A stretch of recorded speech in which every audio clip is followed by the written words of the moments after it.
سیدنا و نبینا محمد و آلہ الطیبین الطاہرین واللعنۃ الدائمۃ علی اعدائہم من الآن الی قیام یوم الدین.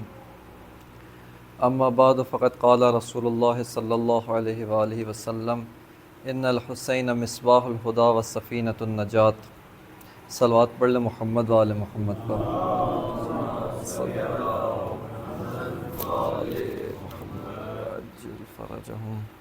سب سے پہلے آپ تمام مومنین اور اہل علاقہ کی زیارت اور دیدار سے کافی خوشی محسوس ہوئی، اور آپ کے نورانی چہرے، آپ کے نورانی قلبوں کی زیارت سے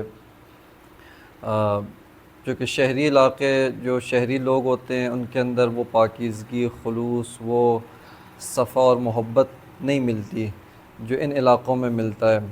اگرچہ مادی وسائل کے لحاظ سے شاید علاقے پسماندہ ہوں، مشکلات کا شکار ہوں، وسائل کم ہوں، لیکن اس کے علاوہ، اس کے باوجود وہ کمی جو وہاں سے مادی وسائل کی کمی ہوتی ہے، اس کی آپ لوگ اپنے صفا اور محبت سے اس کو پورا کر دیتے ہیں. تو اس لحاظ سے یہ علاقے جو ہیں وہ بہت ہی زیادہ، یہاں پر امام حسین علیہ السلام بعنوان قبلہ شعور، قبلہ آگاہی، یہ موضوع اس نشست کے لیے رکھا تھا، اور انشاءاللہ بعد میں آپ کے سوالات سے استفادہ کریں گے. رسول اللہ صلی اللہ علیہ وآلہ وسلم کا یہ جو فرمان آپ کے سامنے پڑھا کہ ان الحسین مصباح الہدی و سفینۃ النجات، کہ امام حسین ہدایت کا چراغ اور کشتی نجات ہیں، اور یہ فرمان ہم نے بہت دفعہ سنا ہے، بہت دفعہ پڑھا ہے، مختلف علماء نے بیان کیا ہے، مختلف جگہوں پر ذکر ہوتا ہے. لیکن آج اس فرمان سے ہمیں اپنے معاشرے کے لیے، اپنے سوسائٹی کے لیے، جس معاشرے میں ہم زندگی گزار رہے ہیں، اپنی انفرادی زندگی کے لیے اس سے کچھ حاصل کرنا ہے. یہ سن لینا، یہ بات، اس پہ یقین بھی حتی ہونا، ایمان بھی ہونا، عقیدہ بھی ہونا کہ امام حسین ہدایت کا چراغ ہیں. لیکن یہاں پر ہر ایک کو اپنے آپ سے سوال کرنا چاہیے کہ ہم نے اپنی زندگیوں میں امام حسین سے کیا حاصل کیا ہے. یا اسی طرح قرآن مجید فرقان حمید کے بارے میں بھی یہی سوال ہمارے ذہنوں میں پیدا ہونا چاہیے، یہی سوال ہمیں اپنے آپ سے کرنا چاہیے کہ قرآن جو ہدایت کا چراغ ہے، جو منبع ہدایت ہے، ہدایت کا خورشید ہے، ہدایت کا سورج ہے، اس قرآن کی برکت سے ہماری زندگیوں میں کیا تبدیلی رونما ہوئی ہے. ایک وہ انسان جو قرآن پہ نہ عقیدہ رکھتا ہے، نہ قرآن کو مانتا ہے، نہ قرآن سے کوئی تعلق رکھتا ہے، اور وہ انسان جو قرآن کو مانتا ہے، ان دونوں کی زندگیوں میں آیا کوئی فرق ہے یا فرق نہیں ہے؟ دونوں کی زندگیاں یکساں ہیں. اگر دونوں کی زندگی میں کوئی فرق نہیں ہے، وہ جو قرآن کو مانتا ہے اور جو قرآن کو نہیں مانتا، زندگی کے لحاظ سے ایک جیسی زندگی گزار رہے ہیں، اس کا مطلب ہے کہ قرآن کا اس انسان کی زندگی میں ہونا کوئی اثر نہیں رکھتا ہے، اس نے قرآن سے کچھ بھی حاصل نہیں کیا. اور رسول اللہ صلی اللہ علیہ وآلہ وسلم کی زندگی، ائمہ اہل بیت کی زندگی، جو رسول اللہ کے مخلص باوفا اصحاب ہیں، ان کی زندگیاں، ان کا مطالعہ، یہ سب کا سب انسان کے لیے ہدایت کا راستہ ہے. یہ ہدایت کا ایک منبع ہے جس سے ہم نے ہدایت حاصل کرنی ہے. لہٰذا یہ جو فرمان آپ کی خدمت میں پڑھا کہ ان الحسین مصباح الہدی و سفینۃ النجات، کہ رسول اللہ امام حسین کے بارے میں کہہ رہے ہیں کہ یہ ہدایت کا چراغ ہے، یہ کشتی نجات ہے. اس سے آج اگر ہم اپنی انفرادی زندگی کے لیے کوئی راستہ ڈھونڈنا چاہتے ہیں، اپنے معاشرے کے لیے کوئی راستہ ڈھونڈنا چاہتے ہیں، تو ہمیں امام حسین کو ہدایت کا چراغ ماننا پڑے گا، اور ان سے پوچھنا پڑے گا کہ آپ نے ہماری زندگی کو بدلنے کے لیے کون سا ایسا نمونہ عمل دیا ہے، آپ نے ہماری زندگیوں کو بہتر بنانے کے لیے کون سا راستہ ہمیں بتایا ہے. لہٰذا اس نقطے کی جانب توجہ کرنا، اس نقطے کی جانب غور کرنا، اور جیسا کہ احادیث کے اندر یہ چیز ذکر کی گئی ہے کہ جو انسان 2 دن یکساں گزار لے، اس کی زندگی کے 2 دن مساوی ہیں، 2 دن برابر ہیں، پہلا دن دوسرے دن کے برابر ہے، اور اس انسان کو کہا گیا کہ یہ انسان گھاٹے میں ہے، اس نے خسارے کا سودا کیا ہے۔ کیوں؟ کیونکہ وہ زندگی جس کا لمحہ بہ لمحہ آپ کی عمر سے کم ہو رہا ہے، جیسے جیسے وقت گزر رہا ہے آپ کی عمر گھٹ رہی ہے، اس میں اگر آپ نے ترقی کا سفر طے نہیں کیا، ارتقاء کا راستہ طے نہیں کیا، تو جیسے جیسے عمر گزر رہی ہے آپ گھاٹے میں ہیں، آپ خسارے میں ہیں۔ جیسا ایک تاجر، ایک کاروباری انسان، اس سے آپ کہیں کہ اس کے 2 دن، اس کی تجارتی زندگی کے 2 دن، اس کے کاروباری زندگی کے 2 دن بالکل یکساں گزر جائیں، نہ کوئی نفع حاصل ہو، نہ کوئی اس نے فروخت کیا ہو، کچھ بھی نہ ہو، یہ انسان، اس کی تجارتی زندگی خسارے میں ہے، اس نے اپنی تجارتی زندگی میں خسارہ حاصل کیا ہے۔ اور ایک اور حدیث میں کہ جس کا دوسرا دن پہلے دن کی نسبت بدتر ہو، یہ انسان ملعون ہے، اس کے اوپر لعنت کی گئی ہے۔ یہ انسان، اس نے بہت بڑا خسارہ، کیوں؟ چونکہ زندگی بھی گنوائی، زندگی کا عمر، زندگی کا وقت بھی کھویا، اور اس سے بڑھ کر دوسرا دن بدتر ہے اس کی زندگی کا۔ لہٰذا یہ انسان، اس کو احادیث نے ملعون کہا ہے کہ یہ انسان، اس کے اوپر لعنت کی گئی ہے۔ اب یہاں پر ہم نے 60 سال، 40 سال، 20 سال، 25 سال، 30 سال، ہر کی اپنی عمر کے حساب سے امام حسین کی مجالس میں گزارے، ذکر امام حسین سنتے ہوئے گزارے، تو یہاں پر آیا ہمیں اپنے آپ سے سوال نہیں کرنا چاہیے کہ آیا جب سے ہم نے یہ نام سننا شروع کیا اس وقت سے لے کر آج تک امام حسین سے کیا لیا ہے؟ آیا اگر اسی طرح جب یہ نام سے ہم آشنا نہیں تھے، ابھی بھی زندگی اسی طرح گزر رہی ہے جب کہ ہم اس نام سے آشنا ہیں، امام حسین کا ذکر سنتے آ رہے ہیں، اس کا مطلب ہے ہم نے بہت بڑا خسارہ کیا ہے، کچھ بھی حاصل نہیں کیا۔ جیسا ایک انسان، آپ اس کو خزانے کے اوپر بٹھا دیں اور پھر بھی وہ کسی اور کے آگے ہاتھ پھیلائے، تنگ دستی کا شکوہ کرے، شکایت کرے کہ میں فقیر ہوں، میرے پاس کھانے کو کچھ نہیں ہے، تو آپ اس سے کہیں گے کہ اتنے بڑے خزانے کے اوپر بیٹھ کر اس کے مالک بن کر بھی اگر تم اپنا اور اپنے بال بچوں کا پیٹ نہیں بھر سکتے تو تم سے بڑا گھاٹے میں کوئی اور انسان نہیں ہو سکتا۔ لہٰذا اتنی بڑی ہدایت کا چشمہ لے کر، سرچشمہ لے کر بھی اگر ہم کچھ بھی حاصل نہ کر سکے تو ہم سے بڑا خسارے میں کوئی اور انسان نہیں ہوگا۔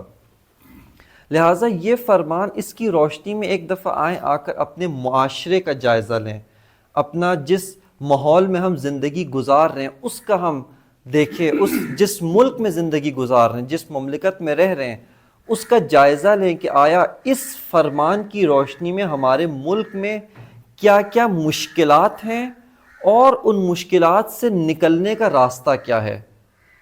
آیا اس طرح سے ہے کہ ہم نے جب صرف نماز پڑھنی ہو تو نماز کا طریقہ رسول اللہ سے لینا ہے، نماز کا طریقہ قرآن سے لینا ہے، لیکن جب معاشرہ چلانا ہے، جب کاروبار کرنا ہے، تجارت کرنی ہے، ملک چلانا ہے، سیاست کرنی ہے، اقتصاد چلانا ہے، اس کا طریقہ کار ہم جا کے امریکہ سے لیں، اس کا طریقہ کار برطانیہ سے لیں، اس کا طریقہ کار جن پر ہم صبح و شام لعنت کرتے ہیں، جن کی بربادی اور تباہی کے لیے ہر نماز کے بعد دعا کرتے ہیں کہ خدا ظالمین کو نیست و نابود کرے، انہی سے جا کر ہم اپنی معیشت، اپنی سیاست، اپنی ترقی، اپنے روڈ بنانے کا طریقہ، سڑکیں بنانے کا طریقہ، ہسپتال بنانے کا طریقہ، یہ سارے کے سارے نظام جا کر ہم ان سے سوال کریں، ان کے سامنے بھکاری بن کر یہ تعلیمی نظام ہم اپنے بچوں کو کیا پڑھائیں؟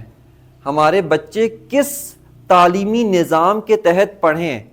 خب برطانیہ کا تعلیمی نظام ہمارے بچوں کو عاشق رسول تو نہیں بنائے گا، ان کو کبھی بھی پیروکار رسول و پیروکار اہل بیت تو نہیں بنائے گا، بلکہ وہ ہمیشہ ان کو دشمن رسول بنائیں گے، ان کو ہمیشہ اس راستے پر لے کر چلیں گے جو راستہ رسول اللہ کا راستہ نہیں ہے۔ لہٰذا ایک دفعہ آ کر اپنے معاشرے کی بیماری، معاشرتی بیماری، اس کو بھی آ کر ہم نے خود دیکھنا ہے اور اس کا راہ حل بھی اہل بیت سے لینا ہے، اس کا راہ حل بھی رسول اللہ سے لینا ہے، امام حسین سے لینا ہے، قرآن مجید سے اس کا راہ حل ڈھونڈنا ہے اور اس کو دور کرنے کی کوشش کرنی ہے۔ یہاں پر جس طرح ایک انسان ہوتا ہے، ایک عام انسان، اس کا جسم ہے بیمار ہوتا ہے، کبھی صحت مند ہوتا ہے، اتار چڑھاؤ آتے ہیں. اسی طرح انسانی معاشرہ بھی ہوتا ہے. ایک انسانی معاشرہ ایک انسانوں کا مجموعہ، جو کچھ انسان اکٹھے مل کر ایک دوسرے کے ساتھ زندگی گزار رہے ہوں، ایک دوسرے کے ساتھ رہ رہے ہیں، ایک دوسرے کے ساتھ ارتباط رکھتے ہیں، تعلق ہے، ان کا میل جول ہے، ملتے جلتے ہیں، خوشی میں غم میں ایک دوسرے کے ساتھ شریک ہوتے ہیں. یہ ایک انسانی معاشرہ کہلاتا ہے. یہ انسانی معاشرہ بھی کبھی بیمار ہوتا ہے، کبھی اس انسانی معاشرے کے اندر مشکلات پیدا ہوتی ہیں، کبھی انسانی معاشرہ سرطان کا شکار ہو جاتا ہے، کبھی اور بیماری کا شکار ہوتا ہے. خب اس انسانی معاشرے کی بیماری، اس کی جو مشکلات ہیں، ان کو کون تشخیص دے گا، ان کی پہچان کون کرے گا؟ جیسا کہ ہر مریض کی بیماری کا ایک خاص علاج ہوتا ہے. آپ جب بیمار ہوتے ہیں تو جو دوائی خود کھاتے ہیں، اگر مویشی بیمار ہو جائے تو اس کو وہ دوائی نہیں دیتے ہیں، اس کی خاص دوائی ہوتی ہے. اگر فصلوں کو بیماری لگ جائے تو اس کو وہ دوائی نہیں چھڑکتے کہ جو مویشی کی بیماری کی دوائی ہوتی ہے. ہر چیز کی دوائی اس کے اپنے حساب سے ہے. اگر زمین بنجر ہو جائے، زمین کی بھی بیماریاں ہوتی ہیں. جو آپ کھیتی باڑی کرتے ہیں ان کو بہتر پتہ ہے کہ زمین کی کیا کیا بیماریاں ہوتی ہیں، زمین کی کیا کیا مشکلات ہوتی ہیں. جب زمین کی مشکلات ہو، زمین کی بیماری ہو، اس کے لیے الگ دوائی ہوتی ہے. اسی طرح ایک انسانی سماج، ایک انسانی معاشرہ، اس کی بھی ایک الگ بیماری ہوتی ہے اور اس بیماری کی دوا بھی الگ ہے. اور اس بیماری کا علاج کرنے والے طبیب، اس بیماری کا علاج کرنے والے ڈاکٹر بھی الگ ہوتے ہیں. آپ جا کر کسی میڈیکل ڈاکٹر سے پوچھیں کہ ہمارا ملک بیمار ہو گیا ہے، آپ اس ملک کی نسخہ بتائیں، اس کو تو نہیں پتا کہ ملک کی بیماری کیا ہے اور بیماری کا نسخہ کیا ہے. وہ آپ کو پیناڈول کا پتہ پکڑا دے گا کہ یہ جا کے سب کو کھلا دو. خب ملک کی بیماری پیناڈول سے ٹھیک نہیں ہوتی ہے، بروفن کھانے سے ملک کی بیماریاں دور نہیں ہوتی ہیں. سب سے مہلک بیماری جس کو قرآن مجید نے ایک بہت ہی مہلک بیماری قرار دی، اور وہ بھی سماجی بیماری ہے، ایک انسانی معاشرے کی بیماری، ایک انسانی فرد کو بھی لگ سکتی ہے اور معاشرے کو بھی لگ سکتی ہے. اور وہ بیماری ہے بے حسی کا مرض، یعنی انسان بے حس ہو جائیں. یہ قرآن مجید کی آیہ مجیدہ سورہ مبارکہ الاعراف آیت نمبر 179 179 بھی کہتے ہیں. اس کے اندر خداوند متعال کا فرمانا ہے کہ لَقَدْ زَرَعْنَا لِجَهَنَّمَ كَثِيرًا مِّنَ الْجِنِّ وَالْإِنسِ، کہ بہت زیادہ لوگ جنات میں سے بھی اور انسانوں میں سے بھی، یہ سب کا سب جہنم کا ایندھن ہے، یہ جہنم کی خوراک ہے، یہ جہنم میں جائیں گے. کیوں جائیں گے؟ ان کا جرم کیا ہے؟ آیا بے نمازی تھے؟ آیا گناہ کرتے تھے؟ اس آیت کا اگلا حصہ بتاتا ہے کہ ان کا جرم کیا ہے. یہ کہ آیت فرماتی ہے کہ لہم قلوب لا یفقہون بہا، ان کے دل ہیں لیکن دل بے حس ہو گئے، مردہ ہو گئے ہیں. لہم ولہم اعین لا یبصرون بہا ولہم آذان لا یسمعون بہا، کہ ان کی آنکھیں ہیں، آنکھوں سے دکھائی نہیں دیتا، دیکھتے نہیں ہیں، بے حس آنکھیں ہیں. کان ہیں لیکن کان سنتے نہیں ہیں. اور اس کے بعد آیا فرماتی ہے کہ یہ لوگ جانور ہیں بلکہ اس سے بھی پست ہیں، یہ ان سے بھی بدتر ہے. کیوں؟ چونکہ جانوروں کو دیکھنے کے جو آلات دیے ہیں محدود آلات ہیں، سمجھ نہیں سکتا، صرف اس کو اتنا پتا ہے کہ یہ چارہ ہے، یہ کھانا ہے، یہ چیز نقصان دہ، اس کو منہ نہیں لگانا. لیکن اس کو بقیہ کسی چیز کی سوچنے سمجھنے کی صلاحیت دی ہی نہیں گئی. لیکن اے انسان، جس کو یہ صلاحیت دی گئی ہے، اگر اس کے باوجود وہ سوچتا سمجھتا نہیں ہے تو یہ جانور سے بھی بدتر ہے. کیوں؟ چونکہ اس کو دیا نہیں گیا، لہٰذا وہ سوچتا بھی نہیں ہے. لیکن آپ کو تو سوچنے کی صلاحیت دی گئی تھی، پھر کیوں نہیں سوچتے، پھر کیوں نہیں غور کرتے ہیں؟ لہٰذا انسانی معاشرے کی بدترین مرض وہ حتیٰ گناہ بھی نہیں ہے، حتیٰ فسق و فجور بھی نہیں ہے، حتیٰ کوئی عبادتیں کم کرنا یہ بھی نہیں ہے، بلکہ بے حسی ہے، بے شعوری ہے. انسان میں سے شعور ختم ہو جائے، انسان بے حس ہو جائے. اچھا حس کسے کہتے ہیں؟ یہاں پہ یعنی فوراً انسان کے ذہن میں یہ سوال ہوتا ہے کہ اگر بدترین بیماری بے حسی ہے، بے شعوری ہے، تو حس اور شعور کہتے کسے ہیں؟ نام یہ کیا چیز ہے اور کیسے انسان اپنے اندر ان کو پیدا کر سکتا ہے، اور کیا اسباب ہوتے ہیں کہ ایک معاشرہ بے حس ہو جائے، مردہ ہو جائے، بے ضمیر ہو جائے، اس کا ضمیر مر جائے، اس کے حواس ختم ہو جائے، شعور ختم ہو جائے؟ خب یہاں پر اگر غور کریں حس کسے کہتے ہیں، سب سے پہلا سوال، حس یا شعور وہ صلاحیت ہے، توجہ رکھیے گا، وہ صلاحیت، وہ ایبلٹی جس کے ذریعے سے انسان کسی حقیقت کو درک کر سکتا ہو۔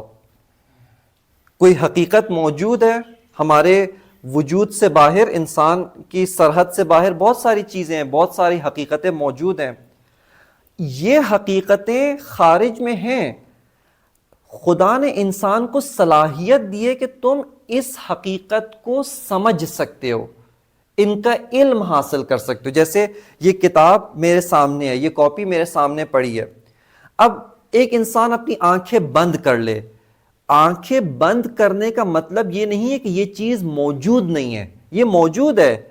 آپ کی جو صلاحیت ہے جس کے ذریعے سے ہم اس کو سمجھ سکتے ہیں، اس کو درک کر سکتے ہیں، وہ صلاحیت ہم نے بند کر دی ہے، اس صلاحیت کو استعمال نہیں کر رہے ہیں۔ بس آنکھ الگ چیز ہے، بہت سو کی آنکھ ہوتی ہے لیکن حس سے باصرہ نہیں ہوتی، دیکھنے کی صلاحیت ختم ہو جاتی ہے۔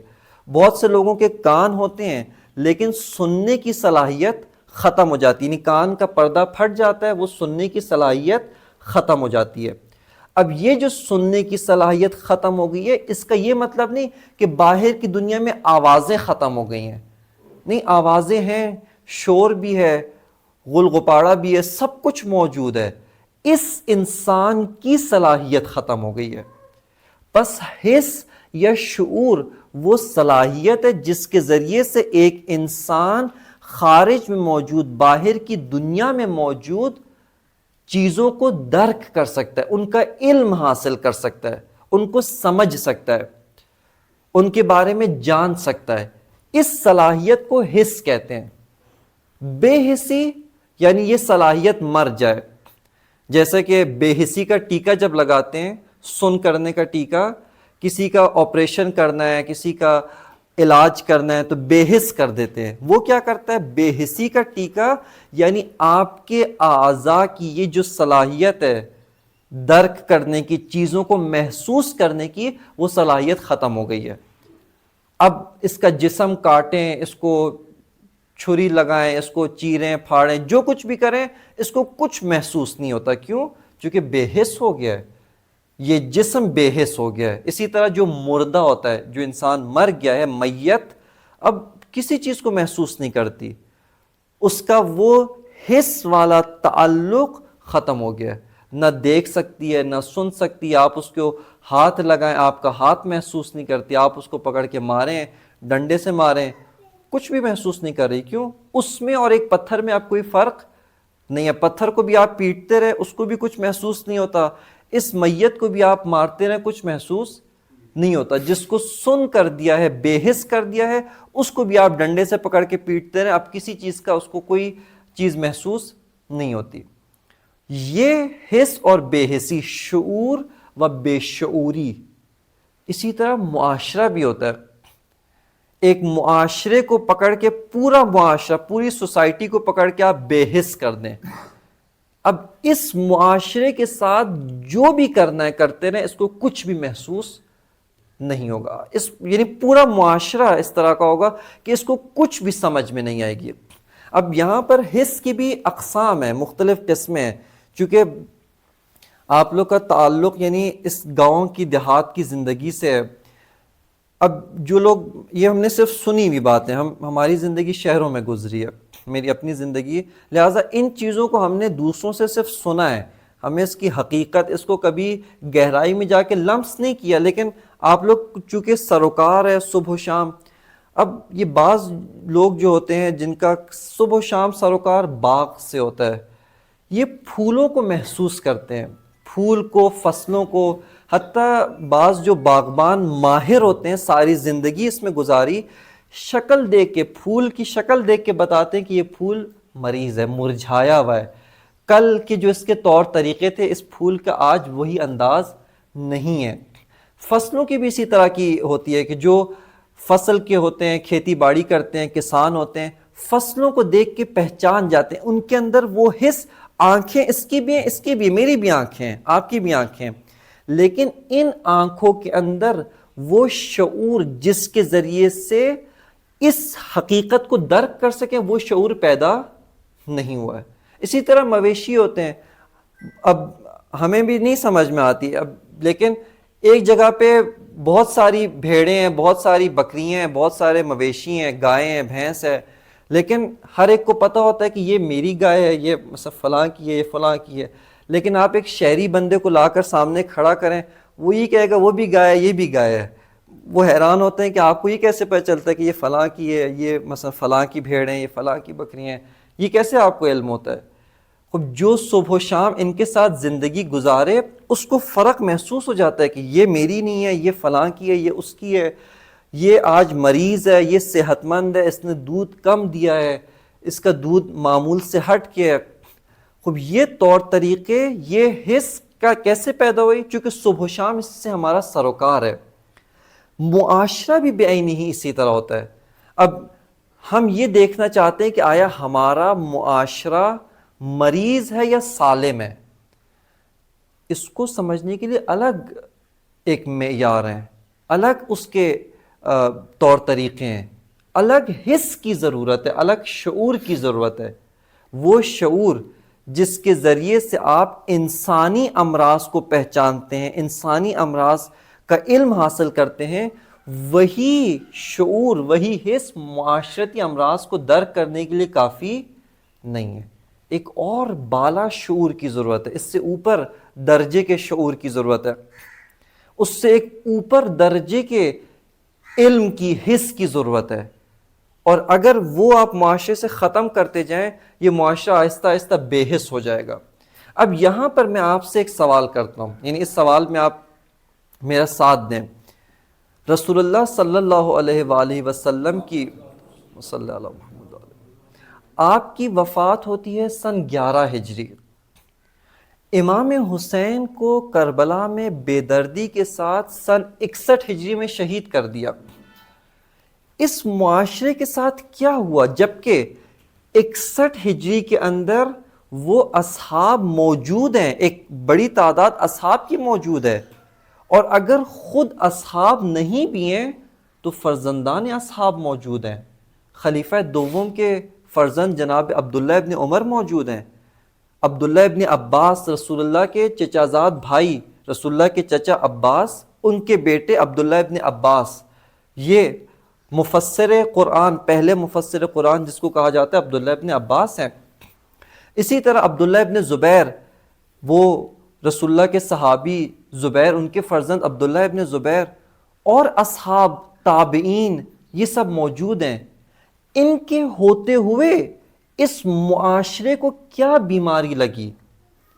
یہ معاشرہ کیسا مریض ہو گیا کہ اسی معاشرے کے اندر امام حسین کو بے دردی سے شہید کر دیا جاتا ہے، جبکہ کسی بھی انسان کو، کسی بھی باضمیر امتی کو، اس امت رسول کو، اس معاشرے کو جس کو خود رسول اللہ نے بنایا تھا، جس کی خاطر رسول اللہ نے پتھر کھائے تھے، جس کی خاطر رسول اللہ نے قربانیاں دی تھیں، جس کی خاطر شیب ابی طالب میں گئے تھے، اس معاشرے کو کیا بیماری لگ جاتی ہے؟ اس معاشرے کے اندر کیا مرض پیدا ہو گیا؟ اور یہ معاشرہ اس درجے تک کیسے پہنچا؟ یہ سوال ہمیں پریشان کرتا یا نہیں کرتا؟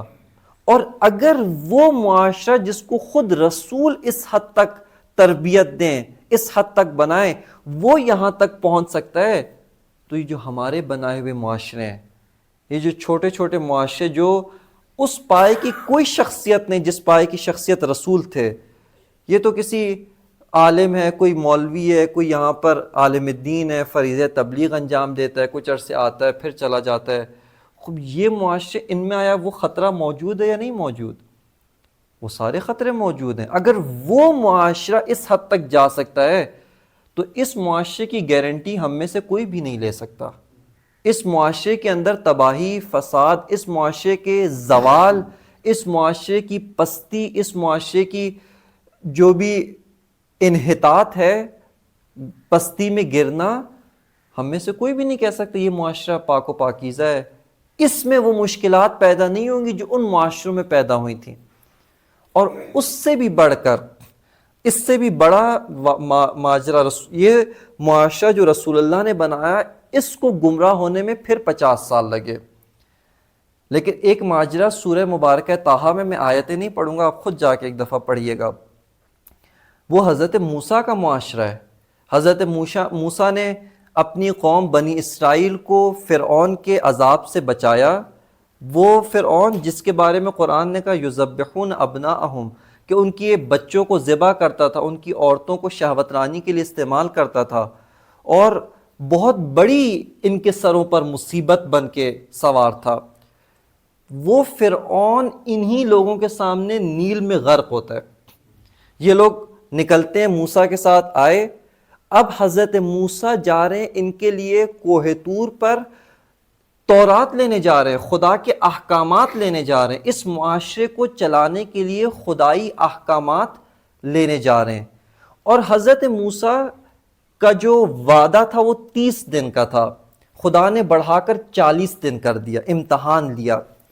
صرف 10 دن کی مدت میں یہ قوم جو توحید پرست تھی، جس نے خدا کے معجزات دیکھے تھے، وہ قوم حضرت موسیٰ کے بھائی ہارون کو چھوڑ کر، ان کے وصی کو چھوڑ کر سامری کے پیچھے لگ جاتی ہے۔ امت رسول بت پرستی نہیں کی، لیکن قوم بنی اسرائیل، حضرت موسیٰ کی قوم، خدا کو چھوڑ کے واپس بتوں کے پیچھے چل پڑے، صرف 10 دن کے اندر۔ یہ کل مدت 10 دن کی مدت تھی۔ 10 دنوں میں ایک معاشرہ مریض ہو گیا، بیمار ہو گیا، پورا معاشرہ۔ خب یہاں پر کیا مرض ہے معاشرے کا، بس اس کی طرف اشارہ کروں، اور امام حسین کیا راہ حل پیش کرتے ہیں۔ وہ مرض یہی بے حسی کا مرض ہے، پورے معاشرے، پوری سوسائٹی کا مرض یہی ہے۔ جیسا کہ وہ ایک شعر بھی ہے نا کہ وائے ناکامی متائے کارواں جاتا رہا، کارواں کے دل سے احساس زیاں جاتا رہا۔ یہ احساس بھی ختم ہو گیا۔ ایک دفعہ یہ کہ آپ کی مال و اسباب لوٹ جاتا ہے، لٹیرے آتے ہیں، اسباب لوٹ کے لے جاتے ہیں، لیکن انسان کو دکھ ہوتا ہے، انسان کو تکلیف ہوتی ہے، پچھتاتا ہے، اپنی مصیبت کا ذکر دوسروں کے سامنے کرتا ہے۔ لیکن ایک مرتبہ یہ کہ اس کا قافلہ بھی لٹ گیا، کاروان بھی لٹ گیا، اور اس کاروان کے لٹنے پہ نہ صرف یہ کہ افسوس نہیں بلکہ بہت خوشیاں بھی کر رہا ہے، بہت اس کو سرور بھی محسوس ہو رہا ہے، بہت اس کو لذت بھی مل رہی ہے، بہت اس کو کوئی غم بھی نہیں ہے۔ علامہ اقبال فرماتے ہیں کہ یہ احساس زیاں کا ختم ہونا یہ اس قافلے کے لٹنے سے بڑا مرض ہے۔ کیوں؟ اگر یہ تکلیف موجود ہے، اگر یہ آپ کے اندر احساس موجود ہے، جو لٹا ہوا مال تھا وہ پھر حاصل کر لیں گے، جو چیز کھوئی تھی وہ دوبارہ بنا لیں گے، جو گھر لٹے تھے وہ گھر دوبارہ آباد کر لیں گے۔ اگر احساس بھی ختم ہو گیا تو وہ چیز جو کھوئی ہے وہ کبھی بھی حاصل نہیں کر سکیں گے، وہ 100 سال اس میں بھی حاصل نہیں کر سکیں۔ کیوں؟ یہ احساس ہی مر گیا ہے، یہ احساس ہی ختم ہو گیا ہے، یہ احساس اندر سے نکل گیا ہے۔ یہ وہ احساس ہے جس کو زندہ کرنا ہے، اور امام حسین نے یہی کام کیا۔ آپ ایک دفعہ جا کر ضرور امام حسین کے کلمات کو دیکھیں۔ کربلا کا ماجرا 61 ہجری کی محرم 10 محرم کو ہوا، اس سے ایک سال پہلے سن 59 ہجری میں، چونکہ سن 60 ہجری میں امام نے حج انجام نہیں دیا، حج کا احرام کھول کر چلے گئے، مکہ سے باہر چلے گئے۔ 59 ہجری میں حج امام نے مکمل حج انجام دیا۔ اس سال کے حج میں جب امیر شام زندہ تھا، یزید کے حاکم بننے سے پہلے، اس سال امام نے حج انجام دیا، اور علماء اسلام جو اس وقت کے علماء اسلام تھے، کہ تاریخ کی کتابوں نے لکھا کہ تقریباً 1000 علماء اس زمانے میں، 1000 علماء برجستہ شخصیات، اصحاب پیغمبر، تابعین، ان کو امام نے باقاعدہ خط لکھا اور خط لکھ کے کہا کہ اس سال آپ ضرور حج پر آئیں. اور جب حج پر آئے امام نے خیمہ لگایا منا کے مقام پر اور وہاں پر ان کو خطاب کیا.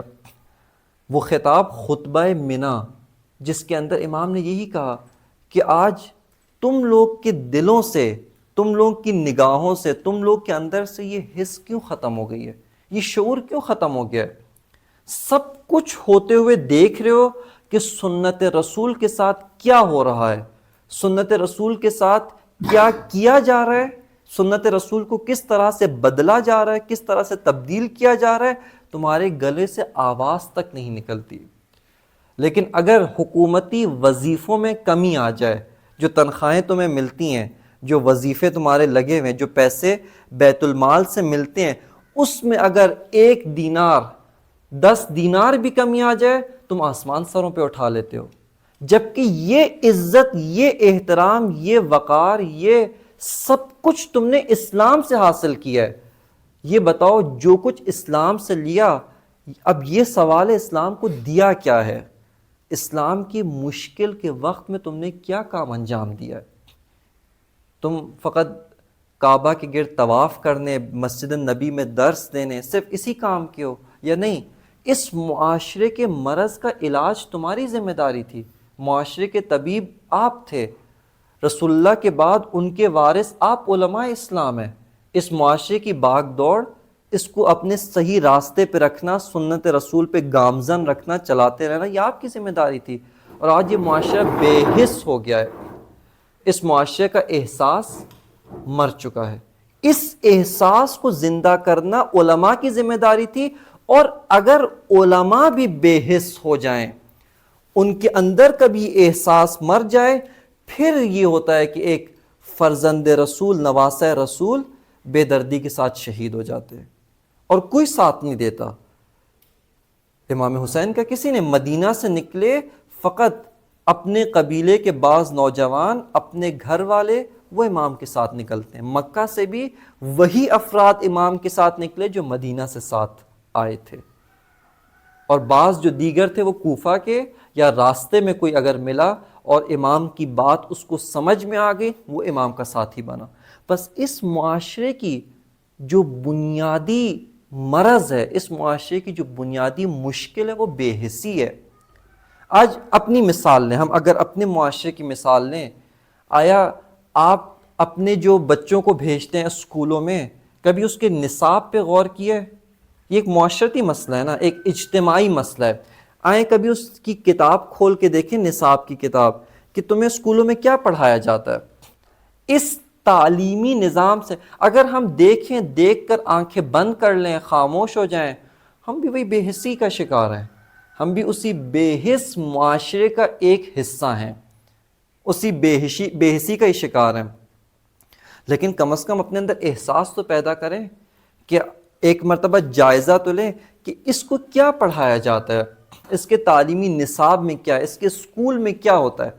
آج یہ جو تعلیمی اسکول، تعلیمی نظام، اگر آپ لوگ کو معلوم ہو کہ شہروں میں کیا ہو رہا ہے، شہروں کے اسکولوں میں کیا کچھ ہوتا ہے، جو آپ اپنے بچوں کو بھیجتے ہیں شہری تعلیم کے لیے، بعد میں کالج، یونیورسٹیز، اس میں بھیجتے ہیں، تو کبھی وہاں پہ جا کر ایک دفعہ دیکھ بھی لیا کریں کہ کس ماحول میں بھیج رہے ہیں، وہاں پہ کیا نکلتے ہیں. اور یہ صرف سنی سنائی بات نہیں، میں خود یونیورسٹی تک پڑھا ہوا ہوں، یونیورسٹی میں جا کر دیکھا ہے کہ وہاں پر کیا ہوتا ہے.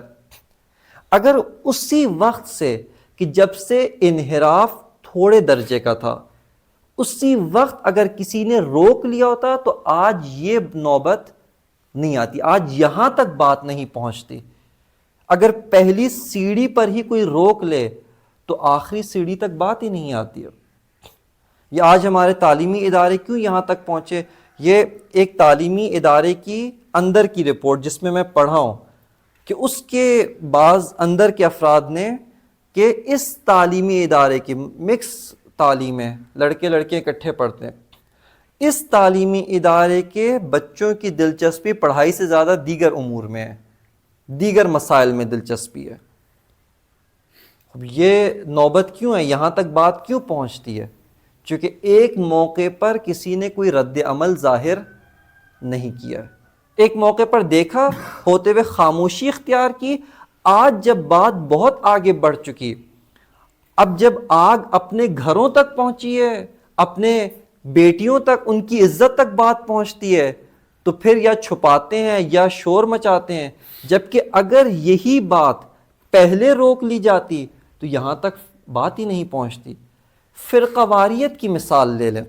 یہ فرقہ واریت پورے ملک کے اندر شیعہ سنی فسادات، یا آپ میں سے جو سفید ریش ہیں، ہم نے تو نہیں دیکھا، بزرگوں سے سنا ہی ہے، اپنے بزرگوں سے، والدین سے، اپنے دادا دادی سے، ان سے یہ واقعات سنے ہیں کہ ایک زمانہ تھا جب اہل سنت شیعہ کے ساتھ مل کر عزاداری کرتے تھے. جلوسوں کی حفاظت کا ذمہ، بڑے بڑے جلوسوں کی حفاظت کا ذمہ یہ اہل سنت کے حوالے ہوتا تھا. خود بڑھ کے ذمہ داری لیتے تھے، بڑھ کے ہر چیز میں شریک ہوتے تھے.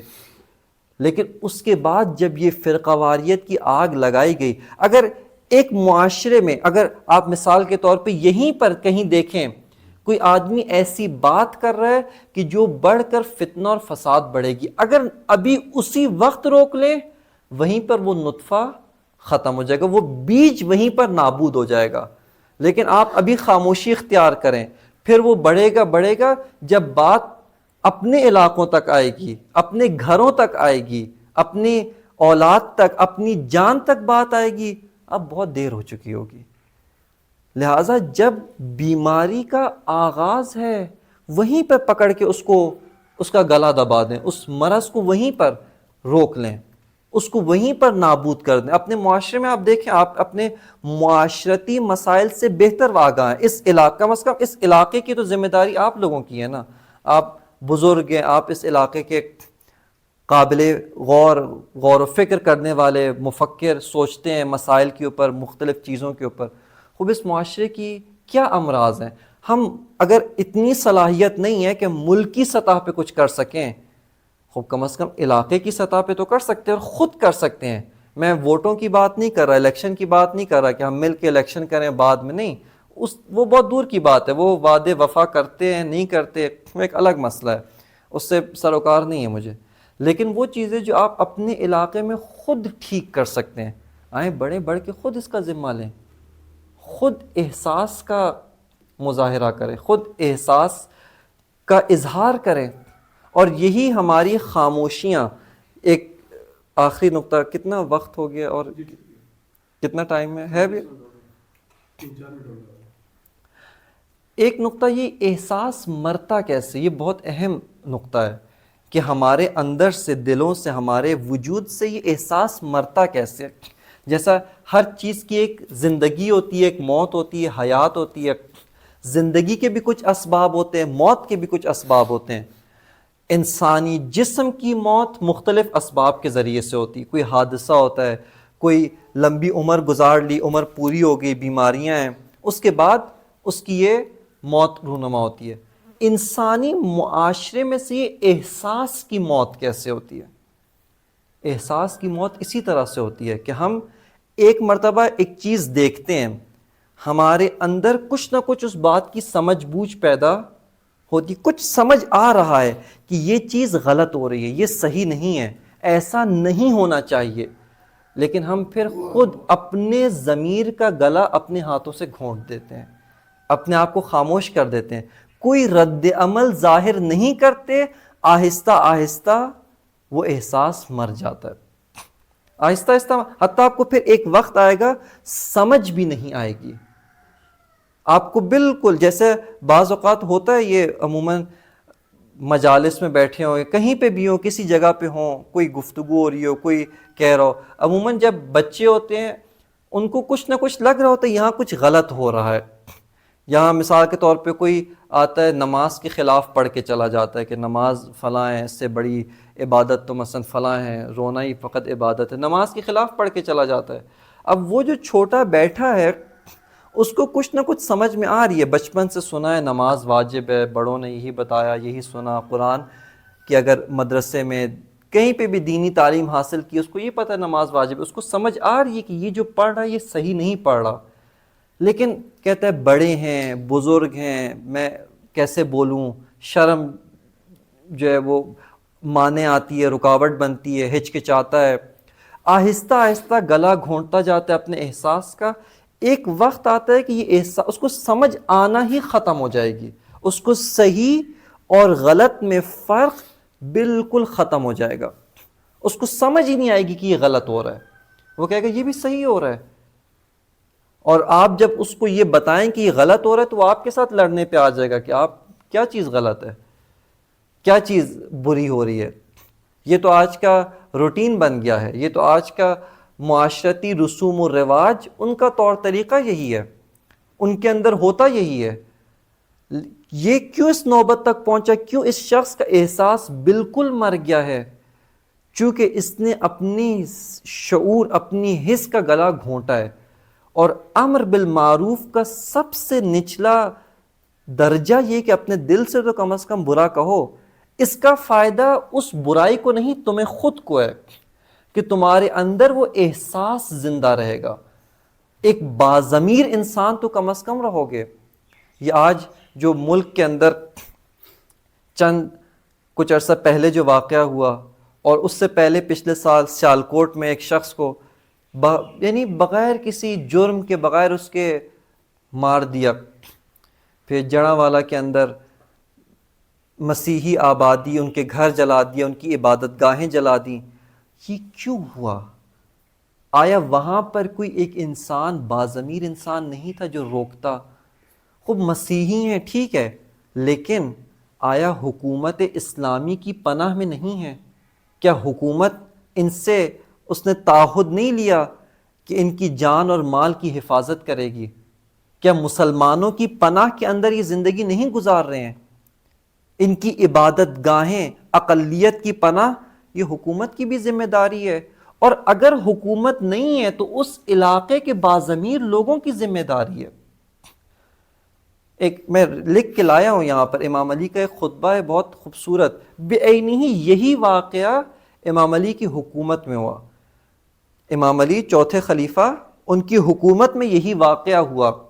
ایک دور دراز کا علاقہ ہے، وہاں پر امیر شام معاویہ کے بعض سپاہی آتے ہیں، اس کے لشکری آتے ہیں، بٹالین آتی ہے اس کی، آ کر اس علاقے کی کو لوٹ مار کرتے ہیں. اور اس علاقے کی عورتیں، بعض مسلمان عورتیں اور بعض مسیحی ذمی عورتیں جو ذمہ اسلام میں، جو حکومت اسلامی کو ٹیکس دیتے ہیں، جزیہ دیتے ہیں، ان کو ذمی کہا جاتا ہے کہ ان کی ذمہ داری حکومت اسلامی پر ہے. ان ذمی عورتوں کے پاؤں سے زیورات، ان کے ہاتھ سے زیورات اتار کر وہ لے گئے.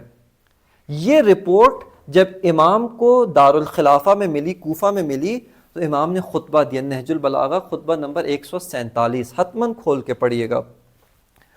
اس میں جا کر امام نے یہی کہا کہ مجھ کو یہ اطلاع ملی ہے کہ آج یا کچھ عرصہ پہلے بعض غارتی، بعض دہشت گرد آئے ہیں اور آ کر انہوں نے مسلمان عورت اور مسیحی عورت، ذمی عورت سے زیورات چھین لیے ہیں.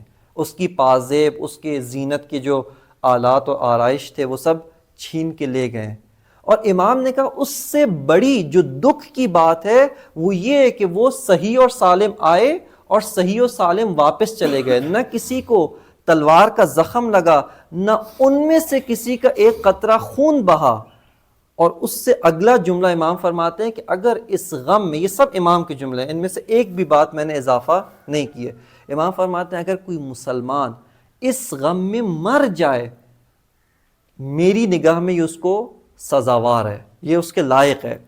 یعنی واقعاً اتنا بڑا غم ہے کہ اگر کوئی انسان اس خبر کو سن کر افسوس کرتے ہوئے کہ جہاں مسلمان رہتے ہیں ان کی آبادی، ان کی بستی، ان کی حکومت، ان کی خلافت میں ایک ایسا واقعہ ہو اور دہشت گرد آئیں، صحیح و سالم آتے ہیں، صحیح و سالم واپس چلے جاتے ہیں، ان کو کوئی نقصان نہیں ہوتا، امام فرماتے ہیں اگر کوئی انسان، کوئی مسلمان غم سے مر جائے تو میں اس کی ملامت نہیں کروں گا. تو آج ہمارے معاشرے کے اندر یعنی آپ بے حسی، بالکل واضح جو مرض ہے، نہ عبادتوں کی کمی ہے، نہ نماز شب پڑھنے والوں کی کمی ہے، نہ مثال کے طور پہ تسبیحوں کی کمی ہے، نہ جانمازوں کی کمی ہے، نہ مساجد کی کمی ہے، کس چیز کی کمی ہے؟ علامہ اقبال کے بقول کہ یہ علم لاہوتی، یہ حکمت ملکوتی، حرم کے درد کا درما نہیں تو کچھ بھی نہیں۔ یہ اتنے بڑے بڑے علم، اتنے بڑے بڑے علامے، اتنے بڑے بڑے، یہ سب ضروری ہیں، علماء ان کی عزت اپنی جگہ پہ محفوظ ہے، لیکن ایک عالم اگر احساس نہ رکھتا ہو، معاشرے کا درد نہیں رکھتا، اپنے معاشرے کے درد کو سمجھتا بھی نہیں ہے، اس درد کو بیان بھی نہیں کرتا اور اس درد پہ رد عمل نہیں دکھاتا، تو علامہ کے بقول حرم کے درد کا درمان نہیں تو کچھ بھی نہیں۔ تم کس مرض کی دوا ہو؟ تمہاری ذمہ داری کیا تھی اور انجام کیا دینا تھا؟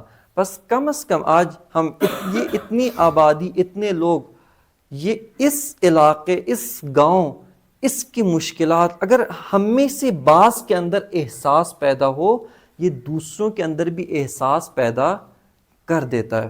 جیسے ایک مریض ہو، تڑپ رہا ہو، بے چین ہے، تکلیف ہو رہی ہے، جب وہ تڑپ رہا ہوتا ہے تو اس کے ساتھ والوں کے اندر بھی احساس اضطراب پیدا ہو جاتا ہے، وہ بھی تڑپنا شروع کرتے ہیں، وہ بھی اس کے غم میں شریک ہو جاتے ہیں۔ اگر بعض لوگوں میں احساس، ہم یہ نہ کہیں کہ باقی بے حس تھے، چونکہ امام حسین نے یہ دلیل نہیں بنایا، یہ نہیں کہا کہ مدینہ والے بے حس ہیں میں بھی بے حس ہو جاؤں، یہ نہیں کہا مکہ والے بے حس ہیں، کوفہ والے، شام والے بے حس ہیں میں بھی بے حس ہو جاؤں، نہیں، بلکہ امام نے کہا اگر وہ بے حس ہیں، وہ اپنی ذمہ داری ادا نہیں کر رہے تو میں تو اپنی ذمہ داری ادا کروں۔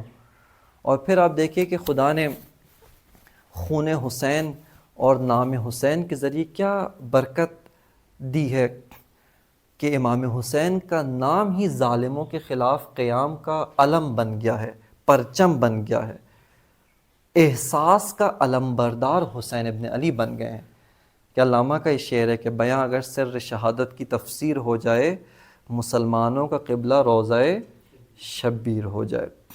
تو امام حسین قبلہ شعور ہیں، آئیں آ کر اپنے مرے ہوئے احساس کو امام حسین سے حاصل کریں، امام حسین کے ذریعے اس کو جلا بخشیں اور اس کو اپنے اندر زندہ کریں۔ کہ خداوند متعال سے دعا ہے کہ خداوند متعال ہمیں رسول اللہ کے صدقے، اہل بیت رسول کے صدقے اور تمام مقدس ذوات کے صدقے خداوند متعال ہمارے معاشرے کو، ہماری ملک کو، مملکت کو اس مرض سے، اس بیماری سے، اس بے حسی، بے شعوری کے مرض سے نجات عطا فرمائے، اور ان کے اندر شعور، حس، ان کے اندر احساس اور مختلف مشکلات، ان سب سے خداوند متعال اس مملکت کو، اس ملت کو، اس قوم کو، اس امت رسول اللہ کو نجات عطا فرمائے۔ باقی آپ کے اگر کوئی سوالات ہیں، کچھ کہنا چاہتے ہیں، انشاءاللہ آپ سے استفادہ ہے کہ ابھی ایران ہے نا، وہ ایک فٹ ہے، کوئی بھی چیز ہے وہ فروخت کی جائے چیز نہیں ہوتی ہے، ہم مسلمان فروخت ہو جاتے ہیں۔ کیوں ہو جاتے ہیں؟ ہمیں دشمن ہے، ہمارے جو امریکہ ہے، اسرائیل ہے، یہ سب سے بڑے دشمن ہیں۔ ایران نے ان کے خلاف آواز اٹھائی ہے، ایران نے امریکہ اور اسرائیل کے خلاف آواز اٹھائی ہے، اور آج ایران جناب اس پر ہزارہ پابندیاں بھی تھیں، ہر چیز جناب اس نے گندم خود پیدا کر رہا ہے، دوائیاں خود پیدا کر رہا ہے، ہر چیز اس نے اپنے اتنی پابندیوں کے باوجود بھی خود کفیل ہو گئے۔ لیکن ہمارے جو ملک ہے، ہم اس کو اتنا بھی نہیں کہتے کہ یہ ظلم ہے، یہ ظالم ہے، ہم آواز کیوں نہیں اٹھاتے؟ کیوں کہ ہمارے جتنے بھی بچے ہیں سب لوگ کوئی امریکہ، کینیڈا، غیر ملک سے پڑھ کر آتے ہیں۔ ایک عورت تھی، پھوپھی تھی، اس کا بھائی فوت ہو گیا، اس کا والد ایک لڑکے کا فوت ہو گیا، تو پھوپھی نے اس سے پوچھا، پاکستان لاش لے کر آئے، بھی آپ نے والد کا جنازہ پڑھا ہے؟ یعنی پڑھا ہے۔ انگلینڈ سے وہ لاش آئی تھی کشمیر کی، تو انہوں نے بولا کیا پڑھا؟ اس نے بولا مجھے تو کچھ آتی نہیں ہے۔ انہوں نے بولا پھر کیا تیری انگلش تعلیم کا فائدہ ہے؟ آپ جنازہ والد کی ایک دعا نہیں پڑھ سکتے، والد صاحب کی۔ تو جب تک یہ ہمارے ملک میں یہ جتنا تک امریکہ، اسرائیل، یہ ہمارے سب سے بڑے دشمن ہیں، یہ ہم مسلمانوں کو اکٹھا نہیں ہونے دیتے۔ کیوں نہیں دیتے؟ کوئی نہ کوئی تو فرقہ یہ ڈال دیتے ہیں۔ یہ جتنے بھی ابھی عیسائیوں کے گرجے گھر میں ہوا ہے، بہت جگہ ہوا ہے، یہ سب دشمن ہے ہمارا۔ یہ انڈیا سب سے بڑا دشمن ہمارا انڈیا، یہ اتنا دشمن ہے کہ ہمیں وہ کہتے ابھی اس نے پانی چھوڑ دی ہے، وہ ذرا سا ان کو موقع ملتا ہے تو مسلمان ہمارے خلاف ہو۔ دیکھیں یہ بات آپ کی بالکل، آپ کی بات ختم ہو گئی، لیکن ایران کے سب عوام ایک جان ہے، ہم ایک جان نہیں ہیں. یہ دیکھیں میں اصل میں یہ بات آپ کی صحیح ہے. ہم ایک دفعہ یہ ہوتا ہے کہ مشکلات اگر گنوانے پر آئے نا، اس ملک کی مشکلات کسی سے ڈھکی چھپی نہیں ہیں. ایران کی دیکھیں آپ، ہمیں جو باہر رہتے ہیں نا، میں خود وہاں پڑھا ہوں کچھ عرصے رہا بھی ہوں. ایک اس طرح کی تصویر ہے کہ وہاں سب کچھ صحیح ہے، یہ ٹھیک نہیں ہے. لیکن میں ابھی اس کو ڈسکس نہیں کر رہا، میں اس کے سروکار نہیں. دیکھیں ہماری بنیادی ذمہ داری، قرآن مجید کی آیہ مجیدہ ہے نا کہ خداوند متعال نے فرمایا کہ فلولا نفر من کل طائفۃ منہم امہ، ظاہراً آیت آگے بھی ہے کہ جائیں جا کر یتفقہون فی الدین، پھر پلٹ کے آئیں رجع الی قومہم اور ان کو انذار کریں. مجھے آیت صحیح یاد نہیں ہے دقیق. اب یہ دیکھیں اس نے کہا ہے کہ آپ واپس آئیں، آ کر پلٹ کر اپنی قوم کو انذار کریں. دیکھیں میں جس نقطے کو میں کہنا چاہتا ہوں نا اس کو آپ ذرا توجہ کریں. ہماری بنیادی ذمہ داری جس معاشرے میں ہم رہ رہے ہیں نا، اس کی ذمہ داری بنتی ہے کہ ہم اس معاشرے کو ہم درست کریں. آج ہم دیکھتے ہیں کہ ایران کے اندر ایک حکومت ہے، 1979 کے بعد سے بنی، قائم ہوئی، انقلاب آیا، امریکہ کو باہر کیا، پھر فلسطین کی بھی مدد کرتے ہیں، کشمیر کے لیے بھی آواز اٹھاتے ہیں، یمن کے لیے بھی، جہاں بھی ظلم ہوتا ہے کرتے ہیں. یہ کب انہوں نے کیا؟ جب انہوں نے خود پہلے اپنے آپ کو آزاد کیا، اپنی فکر کو آزاد کیا، اپنی سوچ کو آزاد کیا. اب اس دیکھیں میرے سے خداوند متعال کبھی بھی اس چیز کے بارے میں نہیں سوال کرے گا جو میری طاقت سے باہر ہے، چونکہ خدا عادل ہے. جو چیز میری طاقت سے باہر ہے خدا کبھی اس کے بارے میں سوال مجھ سے نہیں پوچھے گا کہ بتاؤ تم نے اس ملک میں یہ کام کیوں نہیں کیا. میں کہوں گا خدا میری طاقت سے باہر ہے. میری طاقت میں اگر ہوتا اور پھر بھی انجام نہ دوں، یہاں پر میں قصوروار ہوں. اب آئیں میں آپ سے دیکھیں، ایک دفعہ یہ کہ ہم اس مملکت کی مشکلات دیکھتے ہیں. اس مملکت کی بے تحاشا مشکلات ہیں، ان گنت مشکلات ہیں. ٹھیک ہے، جب سے بنا ہے اس وقت سے اس کی مشکلات کا آغاز ہوا. ہمارے دشمن، بیرونی دشمن بھی بہت ہیں، اندرونی منافقین بھی بے تحاشا ہیں. کچھ ہمارے نظام کے اندر سیاسی نظام کی مشکلات ہیں، کچھ اقتصادی نظام کی مشکلات ہیں، بے تحاشا مشکلات ہیں. قرضوں کا بوجھ کی وجہ سے آپ کی معیشت آج اس حال تک پہنچی ہوئی ہے، اور بے تحاشا مشکلات.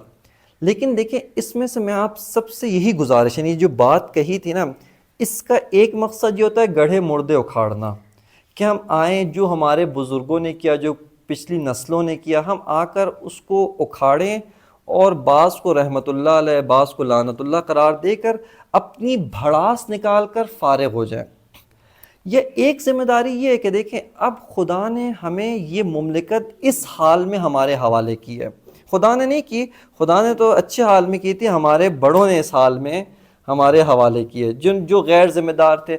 اب انہوں نے ملک میں جو کچھ کیا، ایک حساب خدا ان سے لے گا، لیکن ایک حساب وہ ہے جو ہم نے لینا ہے ان سے، ہم نے لینا ہے. میں آپ سے ایک سوال پوچھتا ہوں، یہ جتنے بھی آتے ہیں یہ پارلیمنٹ میں کیسے پہنچتے ہیں؟ ان کو ملائکہ تو ووٹ نہیں دیتے، یہ ہم خود پہنچاتے ہیں ان کو. پھر جب پہنچاتے ہیں اس کے بعد سے پھر جو کرتے ہیں، جو الیکشن کے ذریعے سے اس میں دھاندلی کر کے، رشوت دے کے، وڈیرے خرید کے، ان کے جتنے مزرعے ہوتے ہیں، ان کے جتنے رعایا ہوتے ہیں، سب کو خرید کے ان کے ووٹ پہلے سے سب بکے ہوئے ہوتے ہیں نا، بلکہ پہلے سے ان کے ووٹ ڈلے ہوئے ہوتے ہیں. جو اس طریقے سے پارلیمنٹ میں جاتا ہے، آپ اس سے کس خیر کی توقع رکھتے ہیں؟ میرا آپ سے یہ سوال ہے. اچھا یہ بھی ایک طرف رکھیں، بس یہ اس مشکلات کا ایک حصہ ہم خود بھی ہیں، یعنی ہم مشکلات بناتے ہیں. اچھا اس کو بھی ایک طرف رکھیں. اب میں آپ سے ایک چیز یہ پوچھتا ہوں کہ یہ علاقہ، یہ کتنا بڑا علاقہ ہے، یہ کتنا بڑا گاؤں ہے، یعنی جو ہے آپ اس کے لیے کیا کر سکتے ہیں؟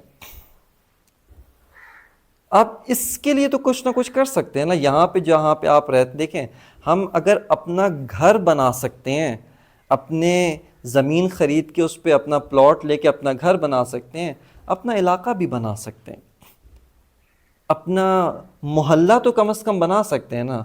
یہاں پہ محلے کا کانسیپٹ شاید نہیں ہے، تصور نہیں ہے.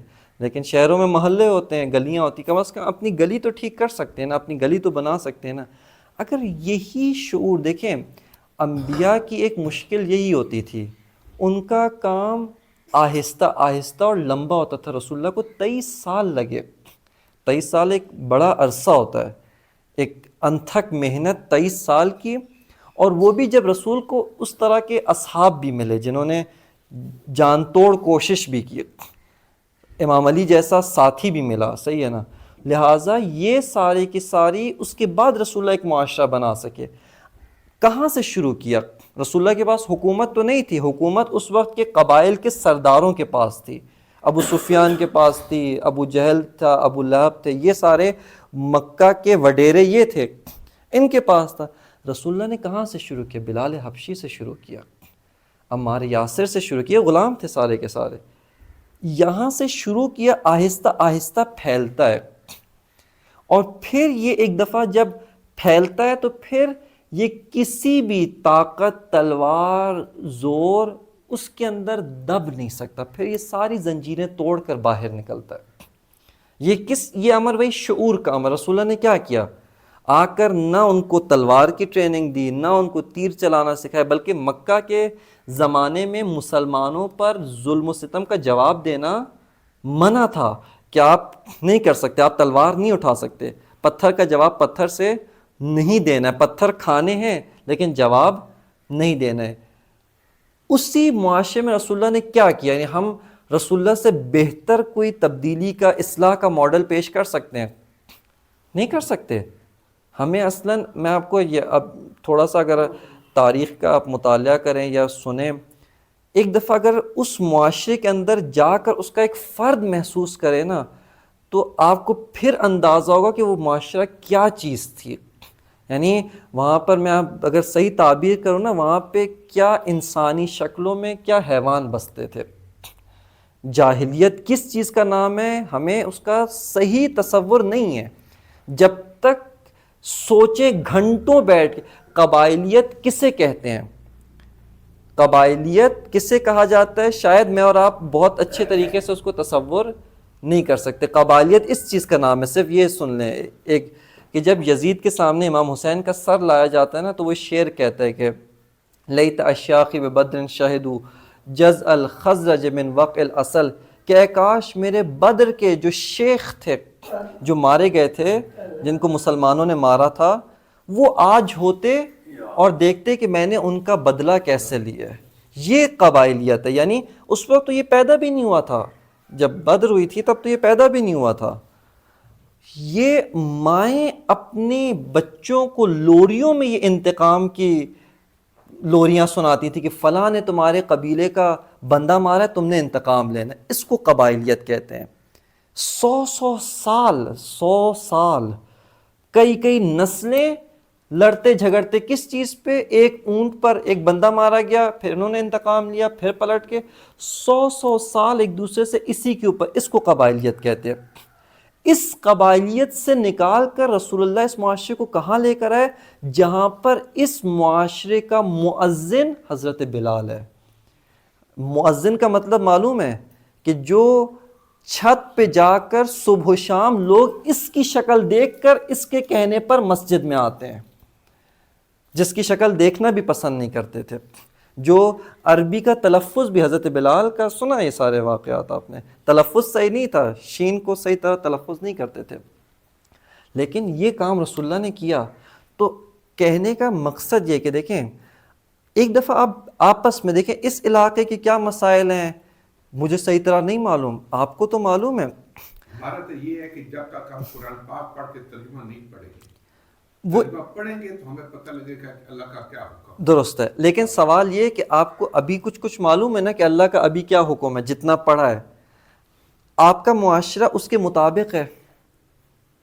یہ معاشرے سے مراد یہ معاشرہ ہے، نہ پورا ملک نہیں ہے۔ اب یہاں پر اس کو کون حل کرے گا؟ کوئی ایم پی اے، کوئی ایم این اے، کوئی سینٹ میں بیٹھنے والا، کوئی پنجاب اسمبلی کا، کوئی نہیں آئے گا، آپ بے فکر ہو جائیں۔ وہ اگر آئے بھی نا، آپ کی سڑکیں بنا دیں گے۔ معاشرہ، چونکہ ان کو پتہ ہی نہیں ہے کہ معاشرہ کہتے کسے ہیں اور اگر پتہ بھی ہو تو یہ نہیں پتہ اس معاشرے کی مشکلات کیا ہیں، اور اگر مشکلات بھی پتہ ہوں تو یہ نہیں پتہ راہ حل کیا ہے۔ پھر آپ ان سے توقع رکھتے ہیں کہ وہ آئیں گے آ کر فرقہ واریت حل کریں گے۔ میں نے ایک بہت ہی سادہ سی مثال فرقہ واریت کی دی ہے۔ آپ ان علاقوں میں دیکھیں کہ جہاں پر یہ جھنگ اورنج جیسے جہاں پہ فرقہ واریت تھی، کیسے ایک مولوی آتا ہے تقریر کرتا ہے، آ کر اہل بیت کی توہین کرتا ہے، وہ ادھر سے آتا ہے آ کر صحابہ کی توہین کرتا ہے۔ یہ دونوں وہ جو کرتے ہیں وہ آتے بھی گاڑیوں میں، چلے بھی جاتے ہیں گاڑیوں میں، محفوظ طریقے سے آتے ہیں، محفوظ طریقے سے چلے جاتے ہیں۔ اگر کوئی اسی محفل میں بیٹھنے والا اس کا گریبان پکڑ لے، اس کو روک لے، تو یہ آگ نہ لگتی کبھی بھی۔ لیکن چونکہ وہاں پر نہیں روکا گیا، پورا ملک لپیٹ میں آتا ہے۔ ایک جگہ ایک مسئلہ پیدا ہوتا ہے، پورا ملک اس کی لپیٹ میں آتا ہے، پورا معاشرہ اس کی لپیٹ میں آتا ہے، پورا محلہ جلتا ہے۔ حتیٰ وہ کہ جو آپس میں بیٹھ کر بھائی بھائی تھے یعنی کتنے علاقے ایسے ہیں جہاں شیعہ سنی کے آپس میں شادیاں ہوئی ہوئی ہیں، داماد شیعہ ہے تو مثلا لڑکی جو ہے وہ اہل سنت خاندان سے ہے، باپ شیعہ ہے تو ماں سنی ہے۔ کتنے خاندان ایسے ہیں، اور ابھی تو بہت سارے خاندان، ایک جگہ ایک فوتگی ہوئی تھی وہاں جانا ہوا تو انہوں نے کہا ہمارا پورا خاندان اسی طرح سے آدھا شیعہ آدھا سنی ہے، آپس میں شادیاں ہوئی ہوئی ہیں، اور منع بھی نہیں کرتے۔ جس نے جس فقہ پہ ہم عمل کرنا ہے، ہاتھ کھول کے نماز پڑھنی ہے ہاتھ کھول کے پڑھے، ہاتھ باندھ کے پڑھنی ہے ہاتھ باندھ کے پڑھ لے، اور منع بھی نہیں کرتے، اور کسی کو وہ بھی نہیں کرتے۔ انہی خاندانوں میں کیسے اس طرح کا بنایا گیا کہ ایک دوسرے کے دشمن ہو گئے؟ یہ کہاں سے آیا؟ یہ تو کسی نے نہیں کیا نا، یہ چونکہ ہم نے اس کو روکا نہیں۔ حتیٰ اب تو یہ شیعہ سنی سے بھی بات بہت آگے بڑھ گئی ہے۔ یہ جو سیاسی پارٹیاں ہیں اس کی خاطر بھائی بھائی کا دشمن ہوتا ہے۔ سیاسی پارٹی، وہ سیاسی پارٹی جس کا لیڈر سے نہ کبھی یہ بھائی ملا ہے نہ اس کے لیڈر سے کبھی وہ ملا ہے، لیکن ان دونوں کی خاطر یہ ایک دوسرے سے آپس میں لڑتے ہیں۔ ایک بندہ آتا ہے آ کر وہاں پہ پورے سوسائٹی میں فساد پھیلاتا ہے، دوسرا آتا ہے آ کر اس کا جواب دیتا ہے۔ وہ معاشرہ آپس میں لڑ رہے ہیں اور پورا معاشرہ مصروف ہے، اسی چیز میں مصروف ہے۔ اب بڑی چیز کے بارے میں کیا سوچیں گے اس سے بڑھ کر؟ تعلیم کے بارے میں کیا سوچیں گے؟ ترقی کے بارے میں؟ چاند پر جانا تو دور کی بات ہے، پہلے زمین کے مسائل تو حل کریں، پھر اس کے بعد چاند پہ جائیں گے نا۔ چاند پہ بھی گئے، وہاں پر بھی یہ مسائل شروع ہو گئے، تو اس سے بہتر تھا کہ زمین پر ان مسائل کو حل کریں۔ جو ہے نا، تو وہی کہہ رہے ہیں کہ چاند پہ انڈیا چاند پہ پہنچ گئے۔ میں یہی کہہ رہا تھا کہ اگر چاند پہ بھی چلے گئے، یہ ساری چیزیں لے کر جانی ہے تو بہتر ہے زمین پہ ہی رہیں اور زمین پہ ان مسائل کو حل کر کے جائیں۔ تو یہ اب آپ کا کام ہے، یہ جو ہے نا یہ چیزیں۔ میرا کام دیکھیں، جتنا علم میرے پاس تھا، جو سوچ جو تھاٹ میں آپ کو دے سکتا تھا، اب اس کو پروان چڑھانا اپنے علاقے کے مطابق یہ آپ کی ذمہ داری ہے، آپ کی ذمہ داری ہے، آپ کے علاوہ کسی کی ذمہ داری نہیں ہے۔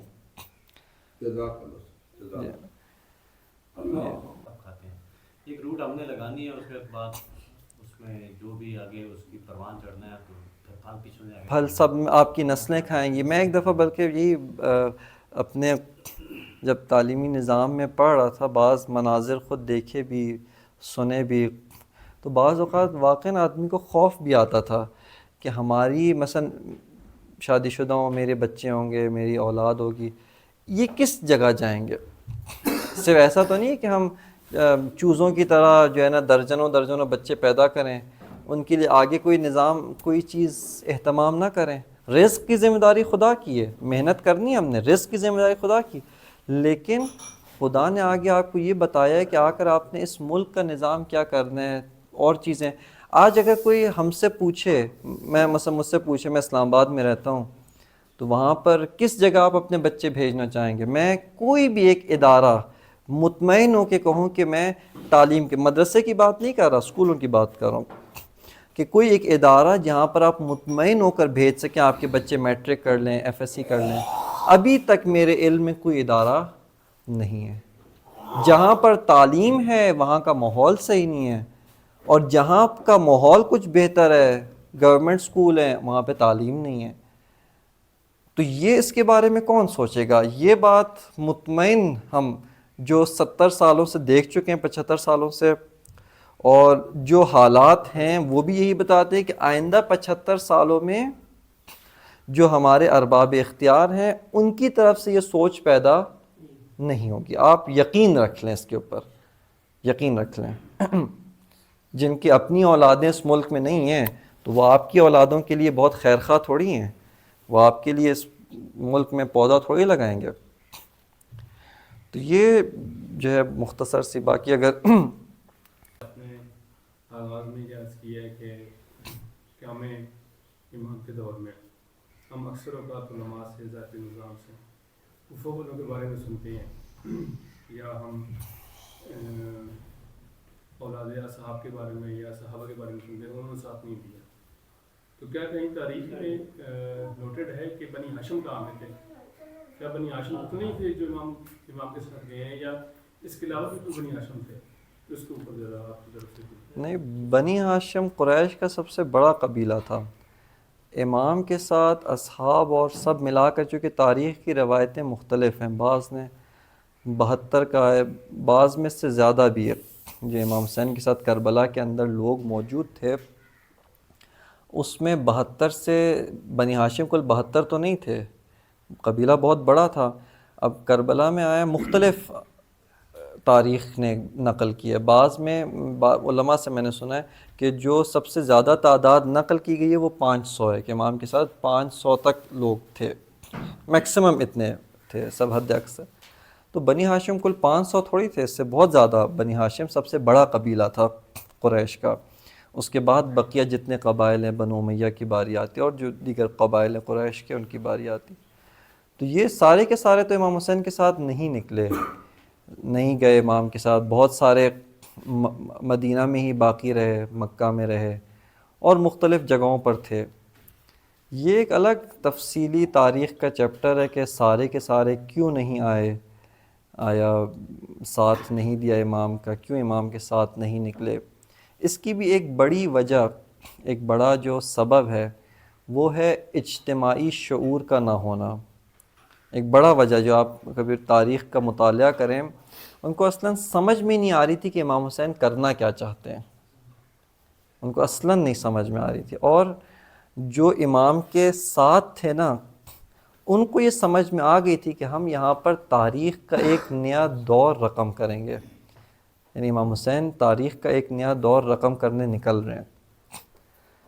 تو یہ ایک اہم سوال ہے. اس کے اوپر اگر سننا چاہیں, مفصل ہے گفتگو, تو آغا صاحب نے, آغا سے جواد نے, بنی ہاشم کے نام امام کا ایک خط بھی ہے, جناب محمد حنفیہ کے نام خط ہے, جو کہ بہت ہی بالکل مختصر سا. امام نے یہ کہا, کے ہم فرامین کو دیکھیں تو اس کی بدولت تو بہت ساری چیزیں جو ہے وہ کلیئر ہو جاتی ہیں. بنی ہاشم کے نام جو خط ہے اس میں امام نے یہ کہا ہے کہ جو میرے ساتھ آئے گا وہ شہید ہو جائے گا, اور جو کامیاب نہیں, استشہد فمن لحق بی استشہد, جو میرے ساتھ آئے گا وہ شہید ہو جائے گا, اور جو پیچھے رہ جائے گا وہ کبھی بھی کامیابی کا منہ نہیں دیکھے گا, وہ کبھی بھی فوز اس کو نہیں پائے گا. تو یہ اس کا مطلب ہے کہ جو پیچھے رہ گئے تھے, امام کی مرضی نہیں تھی کہ وہ ان کے ساتھ, یعنی وہ پیچھے رہ جائیں. امام کی چاہت یہ تھی کہ آپ کے ساتھ آئیں, لیکن نہیں آئے. جو ہے اس کے اوپر علماء نے گفتگو کی ہے, جو ہے نا, سننا چاہیں تو موجود.